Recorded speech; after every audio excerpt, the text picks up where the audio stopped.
Welcome back, campers. I hope everybody had a wonderful Christmas month. I know I did. I had a great time. It was wonderful. Presents were had. Merriments were given. There was quite a few candies and treats and assorted goods in general. It's a good Christmas month. It was a great Christmas month. Wow, I haven't seen you guys since 2014. I didn't hear that joke enough over the break, so I thought I'd just give it a place right here, right?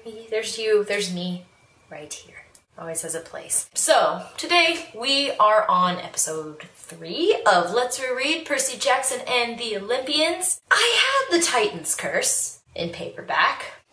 The moment I finished rereading it, it fell apart into 12 large chunks of assorted pages and the entire cover came off. I guess that's what you call a little too much lovin' when it comes to rereading books. But I did give it a proper send away. I sent it away. Well, I made a little boat out of newspapers and I sat it in and lit it on fire as it gently rode down the stream. Nah, I tossed it in the dumpster. But that's okay, I've got 2 more copies. This is actually one of the biggest mysteries before we officially get started about Cassidy Sharples' life, okay? I have copies and copies of every book in the Percy Jackson series.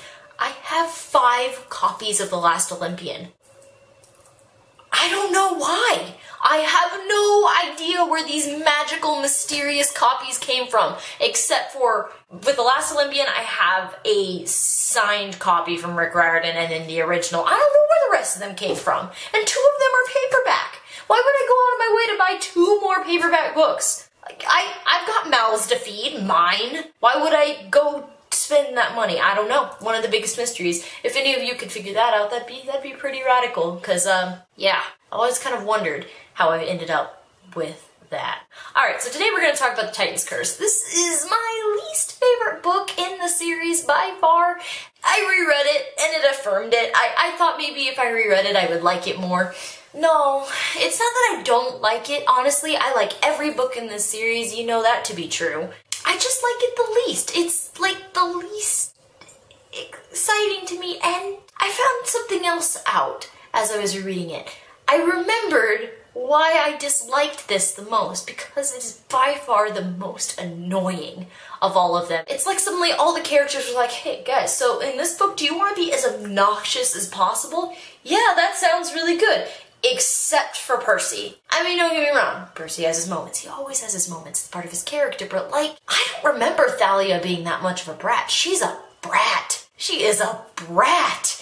Oh my gosh. I forgot. Like, it's been so long since I've reread this one. I've read this one, well, I've read it quite a few times, but the least amount in the rest of them. And I just kind of had forgotten my feelings on Thalia in the beginning, which is that she's kind of a jerk.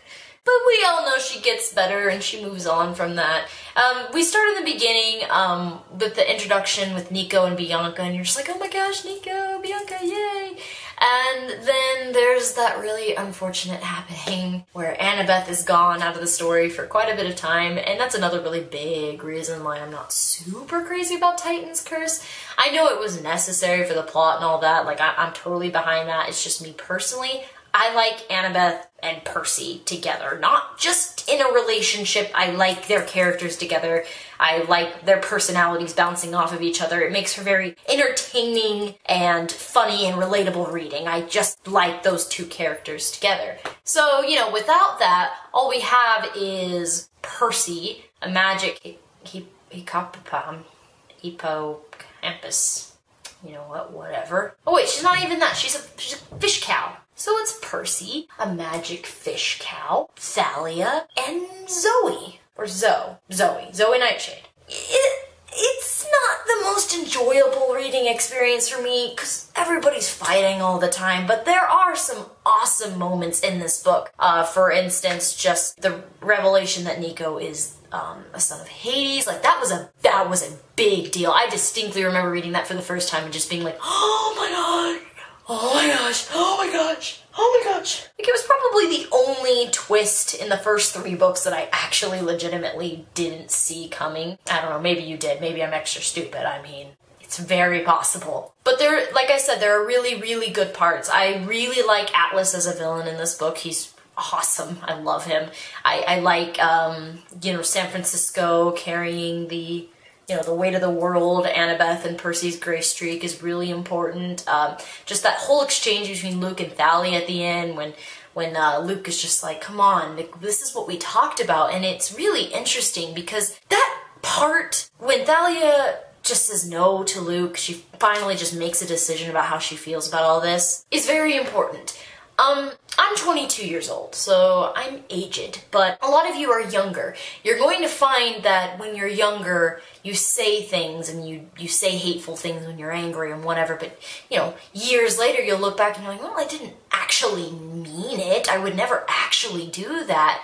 And so that was kind of Thalia's moment where she's like, yeah, Luke, we were, like, pissed and we were, like, really young kids, dude. I wasn't actually gonna overthrow Olympus, you weirdo. So that's a nice, relatable part that happens more and more as you're older. And especially for you who have had friends who have kind of jumped off the deep end, you know, who have actually taken their anger and done something with it. It's very sad. It's sad. And we're supposed to feel bad for Luke. I feel bad for Luke. The second time reading around, I feel worse for Luke than I did before. It's not because I think Hermes just totally slighted him and he has justifiable reasons. I think it's because at this point, Luke knows he can't turn back. Even if he did have second thoughts, Kronos is way in too deep there. It's just not gonna happen. It's sad. And this is the moment when I started just to, like, respect Thalia. I was like, oh my gosh, thank goodness you're finally going to be the Thalia I like, and that makes me happy. Because seriously, all the bickering between all of them was just driving me up the wall. Like, I felt like their babysitter. I was like, all right, you guys, now you just shut up. Let the plot move. Stop it. Although, we have two really great things happening. First of all, the damn jokes. It's one of the greatest comical moments in this whole series. Let's go to the damn snack bar. I could use some damn fries. Like, I don't know why it's funny. Am I 5? Maybe. But it's hilarious. I cracked up this time. I cracked up 5 years ago when I read it. I cracked up every single time I read it. It's so funny. And then we have the introduction of Rachel Elizabeth Dare. I hated her. I distinctly hated her. But I only hated her because I was like, oh, I know this character. This character is the Wedge. She's the one where it's like, oh, is it Rachel? Is it Annabeth? I know these characters. Even 5 years ago, I had read enough young adult fiction that I knew exactly who she was. But then I ended up being totally okay with her in the end. I love her now. I think she's great. She's amazing. She's funny. She's a great character. Actually, Rick Riordan did quite a good job with that particular love triangle, if you'd even really call it that. He humanized her. She was human. She didn't put Percy first before everything she ever did. She had problems of her own. Her and Annabeth became friends. Like, it's just, yeah, wow, it's amazing. You mean the third point of a love triangle could actually be a person? That's amazing. No, it's not, because that's how every author should do it. There was another unsettling revelation while reading this book that I don't remember how I felt about Nico the first time I read it. I think I liked him. I didn't think anything of him. I liked him a lot better in you know, the next books because he has more of a part. I particularly like him in The Last Olympian. Okay, you know what? I'm gonna be the voice for the few. I am positive there has to be other people who thought this while reading this, okay? There had to be other people. And I know why you didn't say it out loud, okay? Because if you ever say anything against the PJO fandom's precious baby Nico, they attack. They come at me with teeth bared and claws out, and you're a terrible person. You don't know the pain he's been through. It's, like, ridiculous. Seriously. Trust me, I know. But I'm gonna go ahead and say it because I cannot be the only person who thought this. Oh my gosh, Nico is so annoying in this book. Oh my gosh, oh my gosh. Oh my gosh, oh my gosh. Oh my gosh. Like, don't get me wrong. I feel bad for the kid. Bianca shouldn't have just abandoned him. That was kind of messed up. Hey, so Bianca, did you want to join the archers? Well, I do have a brother. Like, oh yeah, okay, he'll be fine. Yeah, sure, I'll come with you. But don't really like Bianca that much either, actually. I actually never cared for Bianca, but that's a whole different thing. So we're gonna just leave that over there in that dark corner. Nico is obnoxious. Like, seriously, you promised me that you're going to take care of my sister even though you no power over that. I mean, I'll do my best. Well, I'm taking that as your word in blood, mister. And then Percy comes back, and it's like, no, I'm not listening. La, la, la, la. Creates a crack in the earth. It's just like, ugh. Just annoying little kid. Annoying little kid. Sorry, he's annoying. I feel bad for him later. I don't feel super bad for him now. I can't be the only person who thought this. Seriously. Oh, well, anyway. So this was fun. It's actually kind of fun rereading this. I was hoping I would go in and be like, no, I actually love this, and it's my favorite book. It's not. It's still my least favorite. But there's so many great parts. There's so many, just like different parts talking about like Greek mythologies. I feel like especially in, not in this series, but in Heroes of Olympus, there's less of the Greek myth stuff on the side, which was the most fun part about Percy Jackson. So it was really fun to see this book. It was rich with that stuff. One of my favorite chapters and one of my also favorite comedic moments is when Percy is wrestling with, I don't remember his name, he's the old man on the pier. He looks like Santa Claus, and then they come up out of the water when he turns into a seal, and Percy's just like, to all the adoring crowd. That's Percy Jackson. That's what I love. There's so many significant moments in this book as well. Thalia and Luke's discussion, just that whole thing is pretty important. And then Annabeth and Percy sharing the streak and the conversation between Athena and Percy toward the end.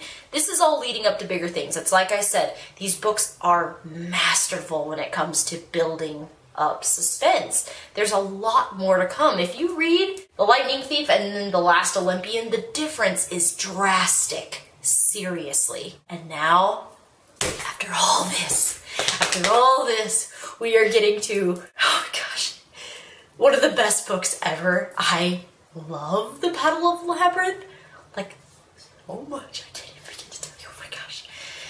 Okay. So we're gonna get into that. That's what we're gonna do. So you guys have a week to read The Battle of the Labyrinth, and oh my gosh, I'm so excited now. I can barely breathe. I'm gonna get this out before I just asphyxiate and die on the floor. As you're reading The Battle of the Labyrinth, one of the best Percy Jackson books ever, tweet me. Tweet me. I will put my Twitter below what your favorite parts are. And hey, I may pick you out, put you in next week's video. Who knows? You know? That's fate. That's fate, sir. Oh my gosh, I'm so sad. I gotta go read. I gotta go read now. What am I even doing? Oh my gosh, okay. Yeah? Are you ready?